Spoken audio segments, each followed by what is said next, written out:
Throughout the book of Exodus and Numbers, God's leaders played a central role in representing him before the people. Chief among them was Moses, but unfortunately, he and those associated with him, such as Aaron, faced opposition pretty much from the beginning. Today, we're going to explore the rebellion of Korah and how God vindicated Moses and Aaron. And we're going to conclude by looking at Aaron's rod that budded and see how the original Hebrew gives us some very interesting insights. Join me for this episode of All Things Apostolic.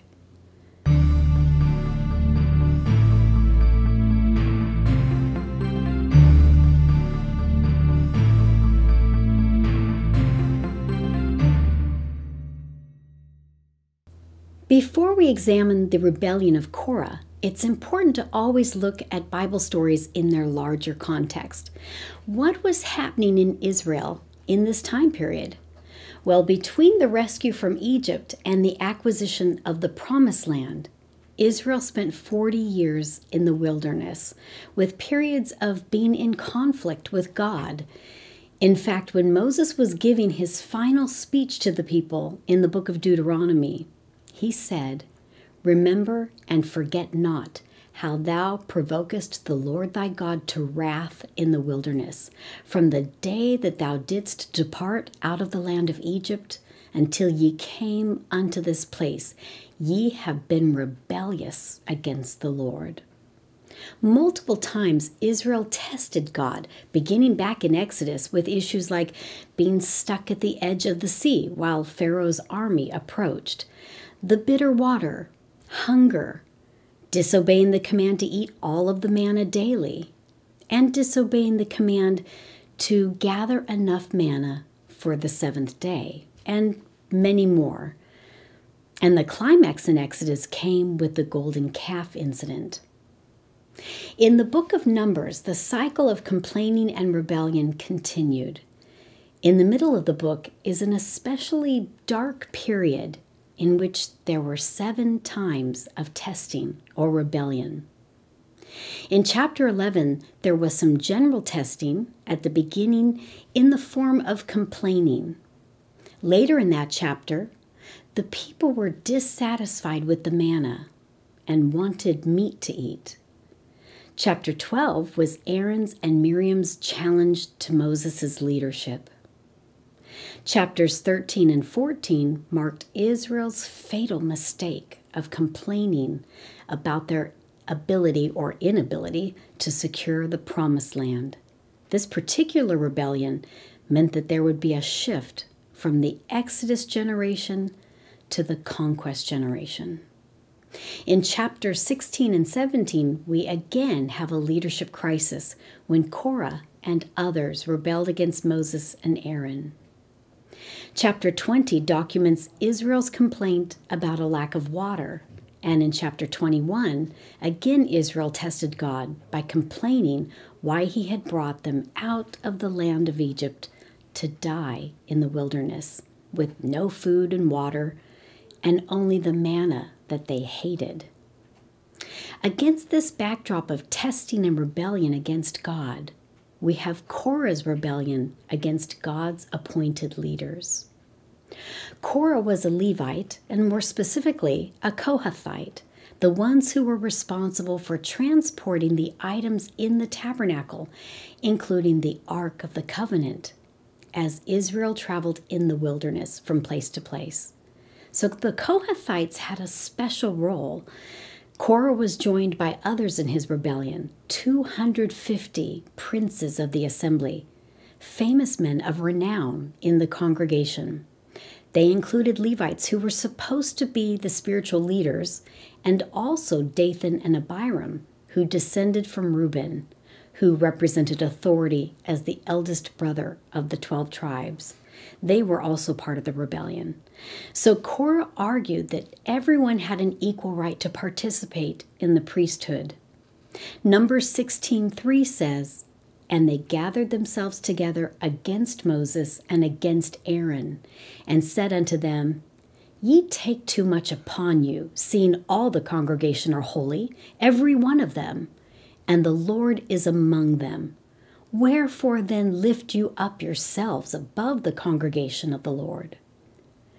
They basically challenged Moses' authority and Aaron's role as the high priest. And the main problem is that Moses and Aaron were chosen by God. Watchman Nee, in his book on spiritual authority, says that God and his delegated authority are inseparable. In order to be in subjection to God, they had to be in subjection to the authority of Moses and Aaron. But the people didn't mention God or his commandment. They thought that they were only opposing Moses and Aaron. But when a person rejects God's delegated authority, it is basically a rejection of God. So how did Moses respond? Well, he didn't lift himself up. Rather, he fell on his face. Then he told Korah and his company to take censers and burn incense in them the next day, and the Lord would choose who was holy. God would make his choice known by the acceptance or rejection of the incense offerings. Then Moses concluded by turning their words around on them and saying, Ye take too much upon you, ye sons of Levi. In verse 9 he said, Seemeth it but a small thing unto you, that the God of Israel hath separated you from the congregation of Israel, to bring you near to himself to do the service of the tabernacle of the Lord, and to stand before the congregation to minister unto them? And he hath brought thee near to him, and all thy brethren, the sons of Levi, with thee. And seek ye the priesthood also? Korah was ungrateful for the special position that he had. Instead, he wanted more power and authority. But Moses let them know that they were really acting against the Lord. Then Moses sent for Dathan and Abiram because they were not present, but they refused to come. And then they grumbled about being taken away from a land flowing with milk and honey into a wilderness where Moses could be a prince over them. They complained that they had not been brought into the land flowing with milk and honey, and they had not received their inheritance of fields and vineyards. Basically, they wanted material prosperity, and they were blaming Moses that it had not happened. Now that made Moses mad because he was being falsely accused, and he prayed to God to not accept their offering. It was their own fault that they had not entered into the promised land. And ultimately, their complaint showed a lack of faith in God's promise. The next morning, Korah gathered all the congregation against Moses and Aaron at the door of the tabernacle.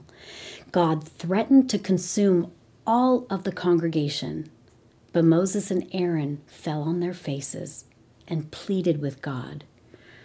Remember that the Israelites had repeatedly tempted God with murmuring and other issues, and God in his long suffering had forgiven them. But this time, God was prepared to judge their rebellion. Then God told Moses to tell all the people to separate themselves away from Korah, Dathan, and Abiram, lest the congregation be consumed in their sins. Then Moses said that if the men die a common death like all people, then that will confirm that the Lord did not send him. But if the Lord does a new thing and the earth swallows them up, then that will confirm that Moses was sent by the Lord. So let's pause for a moment here. When God threatened to consume all of the people, Moses cried out to him saying, "O God, the God of the spirits of all flesh," meaning that he is the God of mankind. Moses was acknowledging God as the creator and sustainer of all life. Then Moses showed great courage when he said that God would either vindicate him or the rebel leaders. He described what God would do, and it involved opening the earth to swallow up the rebels. Moses demonstrated his faith in God's sovereign power over the created world. Moses knew that God was capable of doing it, and God responded to Moses' words by having the earth swallow up Korah and his family, his associates, and his possessions. And it came to pass, as he had made an end of speaking all these words, that the ground clave asunder that was under them, and the earth opened her mouth and swallowed them up, and their houses, and all the men that appertained unto Korah, and all their goods. They and all that appertained to them went down alive into the pit, and the earth closed upon them, and they perished from the congregation. Then fire came from the Lord and consumed the 250 men who had offered incense. God judged the rebels, vindicating Moses and Aaron, while also confirming their delegated authority and his ultimate authority. Now, you would think that the Israelites would have learned their lesson, but instead they again murmured against Moses and Aaron, blaming them for killing the people of the Lord. They called the rebellious ones the people of the Lord. As the congregation again gathered against Moses and Aaron at the tabernacle, the cloud covered it, and the glory of the Lord appeared. The Lord told Moses that he was going to consume the congregation. Moses discerned that a plague was breaking out. He told Aaron to quickly make atonement for the people, which Aaron did, but still 14,700 people died in the plague before it was stopped. There are several lessons from Numbers chapter 16. First, there were two instances of rebellion. The first was the leaders, which is addressed in verses 1 through 40, and the second is the whole congregation in verses 41 through 50. The ground swallowing Korah and his group, and the fire consuming the 250 people holding the censers, was God's judgment on the rebellion of the leaders. But it didn't quell the rebellious spirit among the people. We know that they were still rebellious because they accused Moses of killing their leaders. The supernatural events that they witnessed the day before did not put the fear of God into them. A really sobering thought is that rebellious people can be so bold that they don't fear God even after seeing his judgment. And this also shows that rebellion is contagious. It can spread amongst a congregation. Perhaps that's why God judged it. 10 times the people had murmured, and God showed forbearance. But with rebellion against his authority and against his delegated authority, he immediately judged it. Rebellion is very contagious, and it leads down a pathway to death. A lesson from this story that Watchman Nee highlights is that the complaint by Dathan and Abiram about being in the wilderness was true. It was a difficult environment, and they felt like what they had left in Egypt was better than where they were at. And now they had no hope of entering the promised land. So it was kind of a reasonable complaint, considering the circumstances. But they had lost access to go to the promised land because of their unbelief. They reasoned that they couldn't conquer the land. But we don't enter the promised land based on reason. We enter based on faith.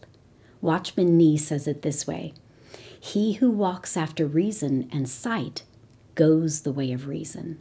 Only he who obeys authority enters Canaan by faith. Following the rebellion of Korah, chapter 17 presents a very interesting situation. Instead of the people testing God, God decided to set up a test. God was going to explicitly show his divine endorsement of Aaron to convince the people that he had appointed Aaron and that he expected the people to accept Aaron in that position. God commanded each one of the heads of the tribes to bring a rod inscribed with his name. And for the tribe of Levi, Aaron's name was written on the rod. Just to clarify, the Hebrew word for rod can also be translated as a staff, shaft, or a branch. The rods were placed in the tabernacle overnight. By the next morning, the rod with Aaron's name on it had come to life. It had budded, blossomed, and brought forth almonds. Even the original Hebrew gives us a beautiful poetic parallelism using alliteration, which is a repetition of sound. Specifically, the sound of the Hebrew consonant tzadi, which kind of makes a TS sound. The end of the verse, which says that Aaron's rod put forth buds and produced blossoms, sounds like vayotze, perach, vayatzetz, tzitz. That is a tongue twister. The Hebrew kind of bursts with this poetic sound to highlight what the Creator has done. But think about this. Not only did Aaron's rod sprout, but it bore ripened almonds overnight. This is, again, a remarkable demonstration of God's power over His creation. And it reminds me of God's creation of Adam. God is capable of creating things that are already mature. So something that may appear millions of years old, just like the earth, doesn't necessarily mean that it took millions of years to develop, because God is Lord over all the creation. This miracle of the budding rod related to Aaron and the high priest position in two ways. First, the staff on which Aaron's name was inscribed, or the rod, put forth almond buds and blossoms. The Hebrew word is perach. The lamps in the tabernacle, which the high priest took care of, were shaped like perach, almond flowers with buds and blossoms. Second, the Hebrew word tzitz refers to the collective blossoms produced by Aaron's rod. And elsewhere in Exodus and Leviticus, the same word tzitz is used for the rosette that decorated the front of the high priest's turban. So there was a correlation between the almond rod and the high priest's role. God told Moses to keep the rod as a sign to the rebellious people so they would stop grumbling against God and not die. Aaron's rod was meant as a reminder and as a warning. And it seems pretty gentle, right? Just preserving a blossoming almond staff. Oh, but there's significance to almonds that makes this more understandable. The Hebrew word for almond is shaked. It is derived from the same root as the Hebrew verb shakad, which means to be watchful or awake. This description applied well to almond trees because they were watchful and awake, in the sense that they were the first trees to blossom every year, while the other trees were still resting from winter. Now, this also helps us to understand God's object lesson to Jeremiah when he was young. God was commissioning Jeremiah to be a prophet, and Jeremiah resisted by saying that he couldn't do it because he was just a child. God touched Jeremiah's mouth and assured Jeremiah that he put words in Jeremiah's mouth. Jeremiah chapter 1, verses 11 to 12 then says, "Moreover, the word of the Lord came unto me, saying, Jeremiah, what seest thou? And I said, I see a rod of an almond tree. Then said the Lord unto me, Thou hast well seen, for I will hasten my word to perform it." Jeremiah saw the rod or branch of an almond tree. Again, it's the Hebrew word shaked. And then God used a form of the verb shakad to say that basically he was watching to see that his word was fulfilled. God used an almond rod to reassure Jeremiah that he would be with him and awake and watching to make his word come to pass. So the almond rod with Aaron implied not only God's power over creation and his designation of Aaron as his chosen high priest, but the almond rod also symbolized God's watchfulness to guard his priesthood, because God is awake and never sleeps. Just like the almond blossom-shaped lamps in the tabernacle that Aaron and his sons were diligently to keep burning every night from evening to morning, God is vigilant and watchful, and He is always looking out for His designated leaders. In a sense, the wilderness was like a crucible for Israel, like a container used to melt metals and remove impurities by subjecting them to very high temperatures. The wilderness contained severe trials meant to purify Israel. And a key lesson that the Israelites had to learn is that it is a serious thing to challenge leaders who God has ordained.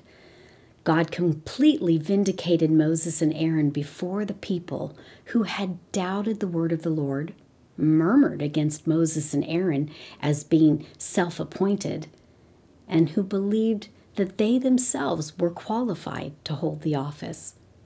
This story shows that personal ambition and qualifications are not valid reasons for challenging God's appointed leaders.